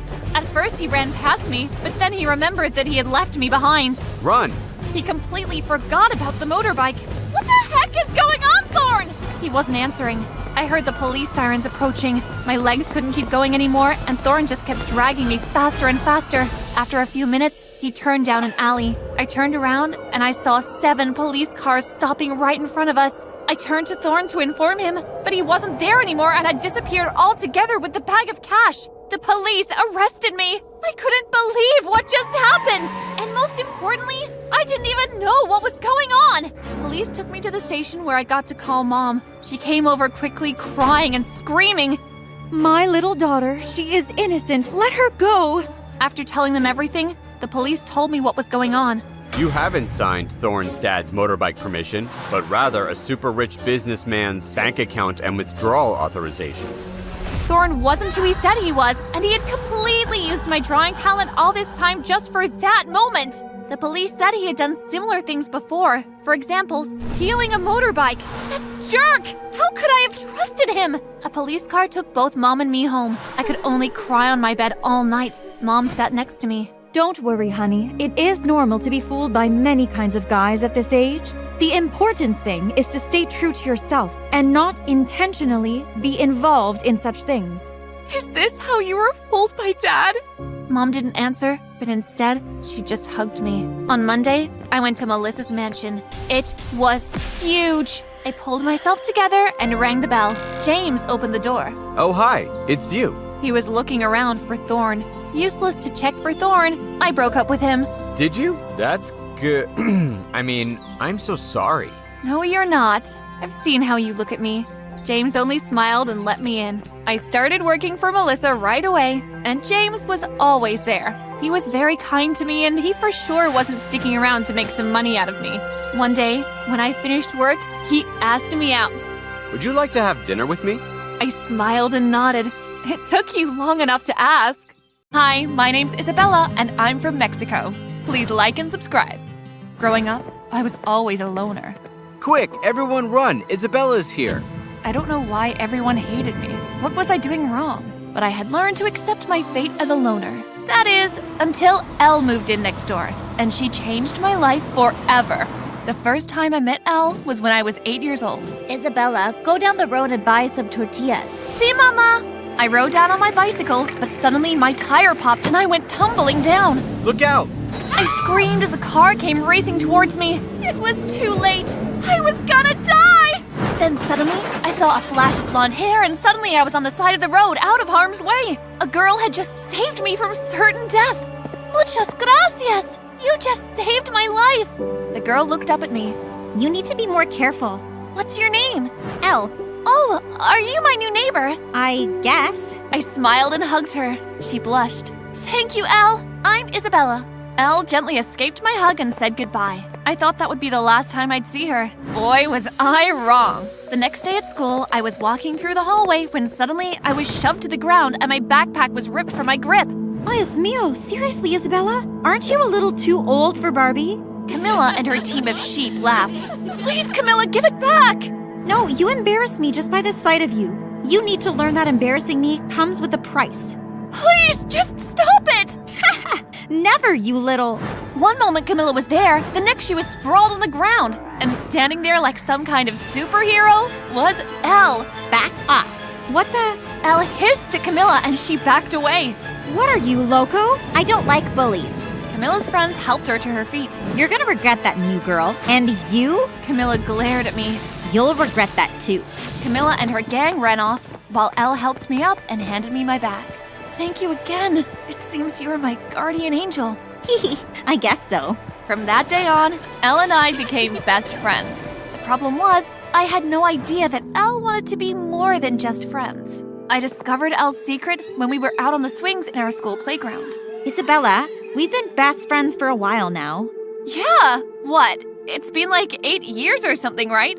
Yeah, but I have something I need to tell you. Sure. What is it? Elle looked really nervous. Are you okay? Yeah, Elle? I like you. Huh? Oh! I like you too! No, Isabella, not like that. I mean, I have a crush on you. I love you. I was frozen. What? Wow, I had no idea. Do you feel the same way about me? I'm sorry, Elle. I don't feel that way about girls. Elle stood up. Elle, I'm really sorry. Fine, it's fine. And then she ran off. Elle, wait! She ran into the school building and disappeared. I stood there, still feeling confused. Had that really just happened? My best friend was in love with me? Suddenly, there was an enormous explosion, and fire broke out in the school. Screams erupted as children escaped the flames. Oh my god! Elle! I rushed in to try and find her, but the crowds of escaping students overwhelmed me and I was brought outside. It took a while for firemen to arrive and douse the flames. Eventually, I spotted Elle being escorted out of the school. Elle! Oh, thank God you're alive! Stand back, miss. What? Where are you taking her? She started the fire. She's been acting crazy, so we're taking her in. She'll likely be put in a psych ward. What? No! She! Stay back. There was nothing I could do. They took Elle away. I was distraught. They did end up putting Elle in a psych ward, but it made no sense. She was fine just a week ago. At school, I became the biggest loner again. Camilla was overjoyed. One day she shoved me against my locker and grabbed my pink Barbie backpack again. Now it's time you paid. Please, Camilla, don't! Shut up, Pipsqueak. Suddenly, whispers arose in the students around us. Even Camilla stopped to look what was causing such a commotion. The crowds parted, and from them emerged the source of the whispers. It was a guy, but not any ordinary guy. A super hot guy. I could see Camilla was in awe. He must be a new guy at school because I'm sure I would have noticed him before. He walked over and suddenly looked over at me. Hey, Isabella. He knew I existed? Camilla looked just as shocked. Hi, what's your name? She pouted her lips in an attempt to look sexy, but she just looked like an idiot. The new guy took one look at her and rolled his eyes. Then he held out his hand. Camilla stared at it, slightly confused, then put her own hand on his. Not your hand. Give me the bag. Oh, She handed him the bag, then the guy approached me and helped me to my feet, handing me my backpack. Here you go. Wow, thank you, Antonio. The name's Antonio. Thank you, Antonio. I glanced at Camilla and her face was priceless. I wish I had a camera. Antonio grinned, then walked away. Everyone's eyes were on him, and I knew they were thinking the same thing. Why would he talk to Isabella of all people? After that intense ordeal, I wanted to vent to someone about it. So that day after school, I planned on paying Elle a visit at the psych ward. I didn't know if they were accepting visitors, but I was willing to try. But just as I was about to leave school, I heard a loud engine start up and a motorbike pulled up beside me. The guy took off his helmet and I gasped. Antonio! Hey, beautiful. I felt my knees buckle. The hottest guy at school just called me beautiful. Where are you off to? I hesitated. Could I tell him about Elle? I decided to go for it. I'm visiting my best friend Elle. She's, at a psych ward. Oh, that's cool. But I wouldn't go if I were you. Why not? Because I know the psych ward doesn't take visitors. En serio? Yes, really. Oh, okay. Listen, you want to go for a ride? It'll be quick. I should really try to visit Elle, but there was this handsome guy offering me a ride on his motorbike. These opportunities didn't come often. Sure, I hopped on and he handed me a spare helmet. Hold on tight, sweetheart. We zoomed down the street and he took us around this scenic view along the cliff. The sunset was gorgeous. It was so romantic. Finally, he dropped me off at my house. I was really into him. I was about to say something to thank him, to say anything really, when he leaned in and kissed me on the cheek. My heart nearly exploded then and there from excitement. I like you, Isabella. Oh, thank you. What do you say to dinner tomorrow at El Diablo's? 7 p.m.? Yes! Yeah, sure. Antonio smiled, then zoomed off again on his motorbike. What a night. The next evening, I waited at El Diablo for Antonio to arrive, but the clock approached 8 p.m. and Antonio still hadn't shown up. Great. Did I really expect a guy like him to like me? I sighed. Antonio had stood me up. I shouldn't be surprised, but still, I thought we had shared something special. I grabbed my purse and left the restaurant. At this point, it was already 8:30. I had no hopes of him showing up anymore. But just as I was leaving, I heard the familiar purr of an engine and suddenly Antonio was there. I'm sorry I'm late. You're an hour and a half late, Antonio! I looked at his clothes. What are you wearing? It looked like some kind of nurse outfit. Oh, I work at a hospital. Yeah, I had a late shift tonight. We had someone come in from a freak car accident. I had to stay in and help them. That's why I'm late. Oh, well, maybe that was an acceptable excuse. I'm really sorry, Isabella. Can you forgive me? Fine. Do you still want to have dinner? No, I'm too tired now. Just drop me back home. He took me home, but just as he was about to leave, I stopped him. Wait, I want to give you something. What? I kissed him on the cheek, and he blushed like crazy. Oh, thanks. I grinned. Now it was my turn to make him all flustered. The next day, I decided I really had to visit Elle now. I wanted to tell her about Antonio. I didn't care if the psych ward wasn't allowing visitors. I had to see her. But when I arrived, I received some shocking news. She escaped. No manches! No way! Yeah, about a month ago. The authorities are still looking for her, but it doesn't look like they'll find her anytime soon. I went home feeling numb. Elle escaped? Where was she? Why hadn't she contacted me yet? I was beyond confused. The next day at school, I went over to the swing set where I had last spoken to Elle. I sat down on the swings. Elle, where are you? I heard a noise beside me, and Antonio appeared. Hey, Isabella. Oh, hi. May I? Sure.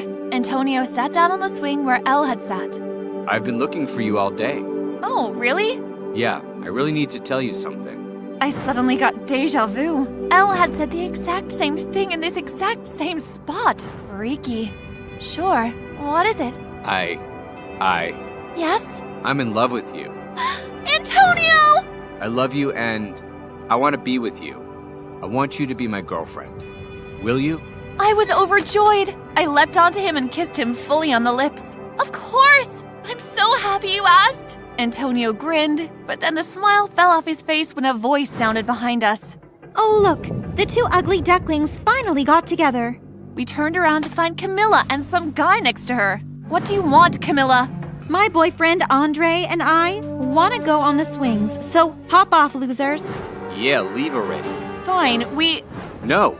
Why should we leave? Antonio, let's just... Isabella, you dingus, just shut up already. You shut up, Camilla. Oi, don't speak to my girlfriend that way. Or what? Or you'll get a taste of this knuckle sandwich. We'll see about that. No, wait! Too late! Andre swung his fist at Antonio and they got into a huge fist fight. Camilla and I backed away as they fought each other.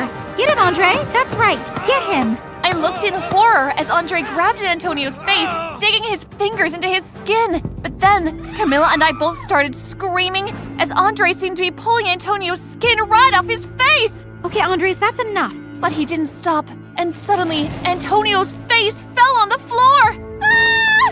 Antonio! I rushed over, but when Antonio looked up at me, I felt sick to my stomach. It wasn't Antonio. It was Elle! Elle? What the? What? Isabella, I can explain. Elle? Antonio was Elle? But how? What? None of this made any sense. Had she done this to trick me? To get back at me? But we just kissed. Oh, this was wrong on so many levels. Isabella, please. No! You stay away! Wait! I turned on my heel and bolted. I ran as fast as I could. I couldn't deal with this right now. I ran towards home, but I heard a familiar motorbike engine and suddenly Elle was driving beside me. Please, Isabella, can we talk? You tricked me! And I couldn't be more sorry. I made a mistake. Please, Isabella. Please, can we just talk this out? I'm asking you as your best friend. I slowed down, then came to a halt. Fine. I walked over to the nearest tree and collapsed beneath its shade. Let's talk. Elle joined me and lay down. Why did you do it? You know why? Because I love you. But I don't feel the same about you. And you knew that. I know, but when I was in that psych ward, all I could think about was you. I had to get to you. I had to be with you. And if I had to be a guy to do that, then so be it. You escaped? Yeah. When you found me in that nurse's outfit, I had just gone back to the psych ward to retrieve my things. I was using that as my disguise. I used my house as my base, and that's where I made this mask. I became Antonio. I did it for you. Elle, you do realize this is all crazy, right? Yeah. Now, what do you think is the best thing to do? I should go back to the psych ward. I'm sorry, Elle, but it's the best thing for you right now. I really love you, Isabella. And I love you too, but as my best friend, not as a girlfriend. Promise you'll visit me? I leaned over and hugged her. Of course. Just when I was about to go on stage in front of 1,000 people, my stepsister pushed me from the back and I fell over the audience, ending up in the hospital. All this just because she was jealous of my fame. Hi, my name is Aisha and I'm from Turkey. Please like and subscribe.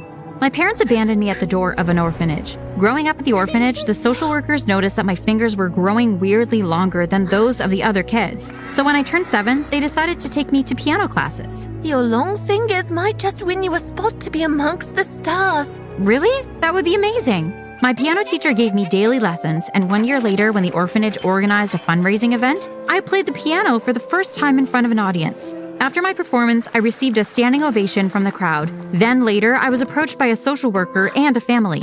Aisha, my darling, these are Serdar and Fasun, your new parents. I raised my eyes, and a beautiful young couple was standing in front of me. Next to them was a girl about my age, too. Hello, dear. This is also your new sister, Fatma. Hello, Fatma. Hello, Mr. and Mrs. Oh, please, call us Mom and Dad. The family that adopted me was crazy rich and took me home in their Rolls Royce. Their house was 10 times the size of the orphanage. As soon as I walked in, Fatma invited me to her bedroom. It was huge. These are my dresses. I'd never seen so many dresses before in my life. Can I see yours? Well, you just saw it. I only have this. Are you serious? Then don't you dare touch any of my dresses. What? Why would I do that? 'Cause you're poor and an orphan, and that's what you people do. My parents made a mistake bringing you here, and I'll make them return you. Return me? What am I, one of your dresses to get a refund on? I left her bedroom. Fortunately, my adoptive parents were great people. They treated me equally as their daughter. Here, my darlings. I brought these shoes for you. They are the same, so you can look like two beautiful twins. Thank you, Mom. But as soon as Mom left, Fatma went back to being a brat. If you wear those shoes, I'll tell everyone that you talk in your sleep, asking for Mommy. So you better give those to me. I don't care. Mom brought us both shoes, and I'll keep mine.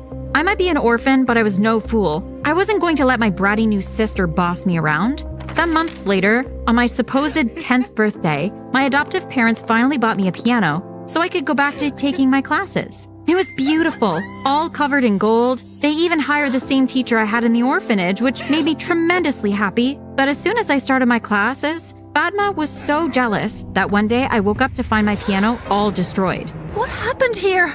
Aisha, why would you do this? It wasn't me. It was her, Mom. I saw her. How could you be so ungrateful? We're sheltering you, giving you everything you need, and this is how you pay us back?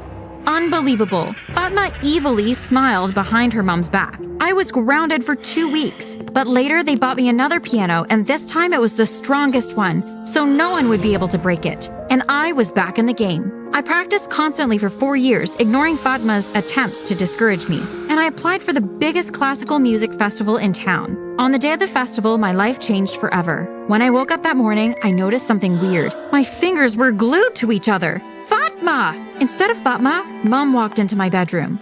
What's wrong? Oh my gosh! What did you do to your hands? Again, Aisha, you're wasting our time. If you don't want to play the piano anymore, you can just say. You don't have to be so extreme. But Fatma did this to me. Stop it! Fatma is just a kid, just like you. Don't make us regret bringing you here. And I wasn't going to make them regret it. I got up from bed, got dressed, and decided to participate in the concert just like that. While on stage, I pulled myself together and decided not to cry in front of the others, just like my teacher had told me. And guess what? I did great and won first prize. Right when I was awarded the prize, Fatma showed up out of nowhere and joined the winner's picture, acting as the sweet sister. From that moment on, she completely changed her attitude towards me. Congratulations, my sister. I was so wrong about you. Well, thank you. The next day in school, she would only stick to me, telling everyone about how great a pianist I was. But of course, all this candy behavior stopped when the cutest guy in school approached me. His name was Ahmed. Hey, Aisha. I stopped playing immediately. No, please keep going. I love how you play music. I turned red, but I kept going. I felt that he was staring at me while I was playing. Oh, Ahmed, what are you doing here? I've been looking for you. And she took his hand and they left together. But she came back alone 2 minutes later. Listen to me, you poor orphan. You had everything you wanted from my life. But Ahmed is mine. Do you hear me? Is he your boyfriend? He might become if you leave us alone. If I ever see you again with him, you'll be in so much trouble. And she left. What was wrong with her? I mean, Ahmed was super cute. But if she wanted him and he wanted her, whatever. There's plenty of fish in the sea. But it seemed like Ahmed was more attracted to me than her because he came back the next day when I was playing the piano. I had my camera turned on for a YouTube video when Fatma came furiously. You asked for it! As she opened a can full of paint and was about to throw it at me, but right then she slipped and the can fell over her, covering her in yellow paint. Ahmed looked at me and then took my hand, and we went out to sit under a tree in the school garden, and that was one of the best moments of my life. Aisha, you are a great piano player. I love the sound of the music that you make. Would you like to go out with me? Really? But what's the story with my sister? I thought you liked her. Fatma? I only met her twice. I don't like Fatma at all. What a moron. She did all those scenes just because she was jealous of Ahmed coming after me. I like you. I stared at him. He stared at me. Our lips moved closer and we almost kissed. But right then, Fatma showed up in the tree just like a monkey and threw the rest of the paint at us, making us all yellow. What the heck? I left Ahmed and ran home to tell everything to Mom. But her reaction was unexpected. Listen, I've had enough of your lies. Ever since you got here, you started blaming Fatma for everything. Well, it's not her fault. And even if it was, she's my real daughter. Do you expect me to punish her for things that a stranger says? A stranger? But there was more to it. I discussed it with my husband. We think it's best if we take you back to the orphanage. What? What the heck was that? And they did return me the next day. When they dropped me off in front of the orphanage, Fatma said, I'm sorry. I tried hard to make it work with you, but you just won't listen. Yes, I won't listen to the garbage that comes out of your mouth.